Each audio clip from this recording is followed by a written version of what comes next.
Hello guys, welcome back to my YouTube channel. তো আজ সকাল থেকে আমি বোর হচ্ছিলাম, তাই ভাবলাম কি করা যাক। তখন মায়ের একটা শাড়ি পেলাম, তো এটা দিয়ে কী যে করবো বুঝতে পারছি না। দেখতেই পাচ্ছ, এটাকে মাপ নিচ্ছি, এটার খালি মাপ নিচ্ছি, কোন দিক দিয়ে কী করবো বুঝতে পারছি না। বাট সেলাই মেশিন আছে, বাট আমি তো সেলাই শিখিনি।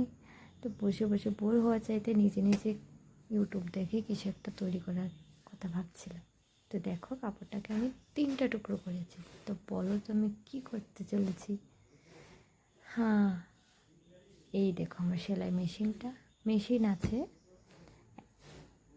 তারপর কিন্তু আমি সেলাই শিখিনি। শিখতে হবে, এখন ভাবছি শিখবো, হ্যাঁ করতে পারবো কিছু একটা। তো দেখো, নিজে নিজে আমি সেলাই করে নিচ্ছি এটাকে। তো বুঝতে পারছো কী তৈরি করবো। 3টা টুকরো করে এটাকে সেলাই করেছি। এটাকে কী করতে পারি আমি, বলতে পারি? হ্যাঁ, যেটা ভাবছো সেটাই, আমি বালিশের কাভার তৈরি করেছি। তো এখন আমি এটার ফাইনাল লুকটা দেখাবো বালিশের মধ্যে ঢুকিয়ে। তো দেখো, এই যে হলো ফাইনাল লুক। তো আমার তো খুবই ভালো লেগেছে দেখতে। দেখো, কাপড় দিয়ে তৈরি করেছি, সুন্দর কাপড় হলে আরও ভালো হবে।